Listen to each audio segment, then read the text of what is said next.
desire me, you got to understand that my face then comes with my hand. And too often we detach the face from the hand.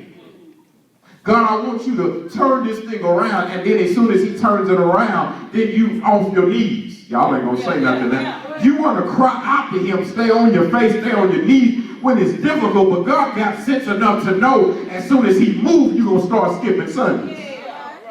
As soon as he answers, you're going to stop tithing and take your money to the beach and take it to the mall. As soon as he answers, you're going to turn your back on it. And God has said, if you seek me first, you get me and the blessing. Then he says, you got to turn away from your wicked ways. Let me say this in the RWV, the Rufus Williams version. Stop living raggedy, expecting God to be holy. Okay, God is holy. Yes, we understand that. Stop living wrong, but want God to always show up at the right time. There comes a point where if you really desire God in your life and you really desire his blessings upon your life, there's some stuff just got to be let go of. He says, seek my face and turn from your wicked ways. In other words, leave it behind.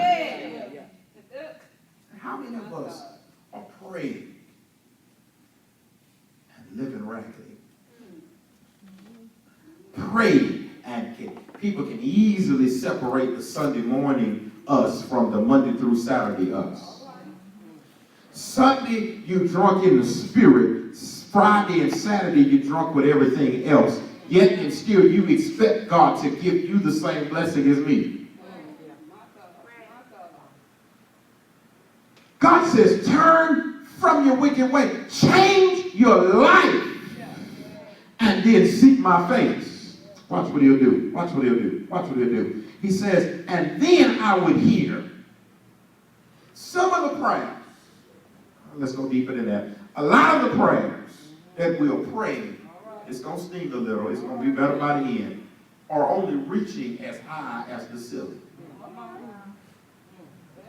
Because God's saying, I ain't trying to hear all that. I ain't trying to hear all that noise you talking, all that crying and snot you doing. I'm not trying to hear that as long as you're not seeking my face and you're staying in the same wicked way. Matter of fact, living like you're living is what got you at while you are.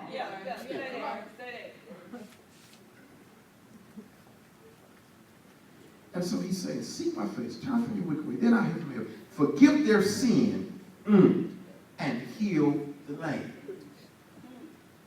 Forgive their sin, heal the land. Forgive their sin, heal the land.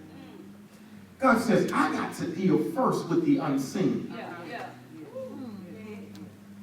And too often we want God's blessings to be relevant so that the naked eye can see it. And God has said, before I can heal the land, I got to deal with what's unseen. Because what you don't understand is what's ignored by us is what's paid attention to by God. And the stuff we're paying attention to is the stuff God is ignoring. What are you saying, Pastor Will? We paying attention to houses and cars and bank accounts. And God says, I'm not worried about that. I'm worried about what your spiritual man is. I got to feel their sin first because I can't trust the blessings that I have for them in the hands of sinful people. Because sinful people, if I heal the land before I forgive their sin, they'll mess up the land again. But if I forgive the unseen first, I can trust them to deal with the blessings that I have for them. Am I talking to anybody? And you got to get to a place in your life where you desire in your prayer life, not so that God would just bless you and give you everything that you wanted, but you got to begin to pray that the Lord is pleased when he looks at you. Because what we don't understand is the reason why God ain't moving like we wanted to is because when he looks at us, he's disappointed. I said last week, we got to get past the point where the church is not even spiritual. How you got the church is less spiritual than the folk that's coming in? That's why there are no miracle signs and wonders, because there is no spirit in the church.